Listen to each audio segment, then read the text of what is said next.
Muito bem, vamos lá. Pessoal, não se desesperem, não vendam no desespero agora, né? Eu acredito que nós estamos ainda em acumulação, tá? A região onde ele precisa fazer bear trap, né? Que seria pegar a armadilha dos ursinhos carinhosos, é mais ou menos no distanciamento aí da média de 8. Se a gente tiver correto na análise de acumulação, o preço do Bitcoin, deixa eu dar uma olhadinha aqui, peraí, não é esse topo aqui, é esse aqui, ó. Vamos unir os principais topos aí. Então, se a gente tiver correto na nossa análise, o preço tenderá a se resistir, né, de uma possível queda a partir desse ponto aqui, na região de resistência anterior, servindo como principal suporte. Então, nós estamos em zona de suporte. Se ele for fazer acumulação e costurar a média de 8, é mais ou menos aí mesmo que ele vai ter que segurar, tá? Que é basicamente a média 21. Então, ele vai ter que fazer o fundo duplo aí na média 21, tá? Ele vai ter que fazer um fundo duplo aqui, ó. Ele vai ter que começar a voltar a subir. Cá entre amanhã e depois de amanhã, ele teria que começar a subir para provocar um fundo duplo de bear trapzinho, né? E o preço bater cabeça aqui e voltar a cair. Então, a lateralização e a acumulação é um período muito difícil para quem é iniciante. Eu ainda avalio o seguinte, deixa eu só ajeitar uma coisinha aqui. Eu ainda acho que o preço vai conseguir possivelmente se segurar nessa região,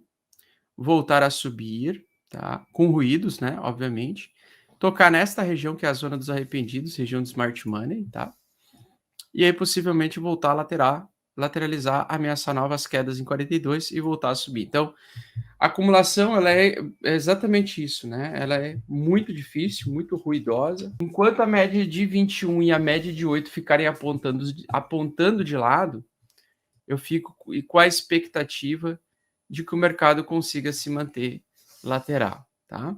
Então, o que me deixa um pouco mais tranquilo de não ver tanta queda agora nesse curto período de tempo é que geralmente o mercado, antes mesmo, até quando ele entra em tendência de baixa, ele vai surfar ainda o triângulo simétrico, tá? Antes de iniciar uma nova pernada de baixa. Então aqui eu não vou vender meus Ethereum nessa região aqui, tá? Porque no gráfico do Ethereum tá um pouco mais bonito, né? O Ethereum tá... O Bitcoin ele funciona como indicador preditivo para o Bitcoin. Inclusive, a média de 8 serviu como principal resistência nessa região aqui também. Então, é normal o preço para ele voltar a subir, ele acumular e lateralizar, tá? Então é normal ele fazer isso. E na minha concepção, no que eu acredito, né? Eu acredito que o preço vai acumular para continuar subindo. É o funk da lateralidade, né? Um dia alta infinita, outro dia queda infinita, no outro dia alta infinita, no outro dia queda infinita, no outro dia alta infinita e assim por diante, tá? Bom, as altcoins por enquanto estão saudáveis, por exemplo, a Avax, né, que é uma das minhas queridinhas do momento aí. Só que tem um problema, né? Ela está acumulando para continuar subindo, só que ela está fazendo através de uma cunha ascendente de baixa, tá? Então, se ela começar a espremer muito o preço, né? Ou seja, se o Bitcoin realmente lateralizar como eu acredito, ela pode voltar amanhã não, daqui a 2 dias e conseguir romper lá para cima, tá? Só que ela está fazendo isso dentro de uma cunha. E se ele ficar muito tempo punheteando aqui essa cunha, né? Com certeza vai vir uma barra vermelha aqui e arregaça todo mundo. Então, eu estou ligado no price action aí de cunha ascendente de baixa. Nós temos então aqui uma possível acumulação em alta acima da média de 8 para algumas altcoins, né? Algumas altcoins ainda estão mantendo estrutura de alta, tá? Então, não acho que elas vão desabar agora neste momento, somente se o Bitcoin realmente começar a ficar muito feio, tá? Uma reversãozinha, uma pequena queda, ficar preso entre essa região aí para o S&P 500, entre a média de 8 e a média de 21 é super normal, tá? O preço ele não tende a voltar rápido, como as pessoas imaginam. Então, para o S&P 500 se manter saudável, ele não pode perder essa região aqui de Fibonacci, e ele precisa romper, então, a média de 8 em algum momento para manter a saúde do mercado intacta, tá? E o preço voltar a subir. Tal como ele fez em outras vezes, outras oportunidades que ele perdeu a média de 8 temporariamente e veio testar a média 21, tá? Então, ele volta, quando ele arrisca cair, desabar, né? Na verdade, ele acumula e depois ele continua subindo. A gente está no meio de uma batalha entre touros e ursos, tá? Então, nós temos uma grande parte do mercado acreditando em queda e uma grande parte do mercado acreditando em alta. essa briga entre as duas bandas, né, a média 21 e a média de 8, justamente são o cenário que está no emocional da maior parte dos participantes do mercado. Por que eu gosto dessa região aqui, né? Por que eu gosto dessa região? Porque a gente fez um mini fundo aqui, aí ele veio com uma barra de reversão que assusta a galera que está comprada, né? Faz as pessoas venderem. E aí, atualmente, agora, hoje, durante o dia, vai muita gente apostar em alavancagem futuras aqui, abrindo short, apostando em queda do Bitcoin. E provavelmente não vai acontecer dele perder essa LTA aqui, ó, tá vendo? Vai ser difícil ele perder essa LTA. Por quê? Porque essa é a região de suporte. Né? Então, ele pode até ficar menos 15 no dia de variação, né? Menos 15 de queda. Só que ao longo do final do dia vai estar, sei lá, menos 7 de queda. Ele vai reduzindo a posição, né? Ele vai defender essa região. Tá? Então, tem bastante compradores nessa região. Assim como vai ter bastante vendedores nessa região. Tá? Então, nessa região, enquanto não passa os 49 mil, e reitero, né? Para quem estava dolarizado, para quem está dolarizado e não quer fazer operações de swing trade, fica de fora do mercado até o preço voltar a romper a linha de tendência de baixa de médio e prazo aqui, que é essa daqui. E até o mercado voltar a ficar saudável.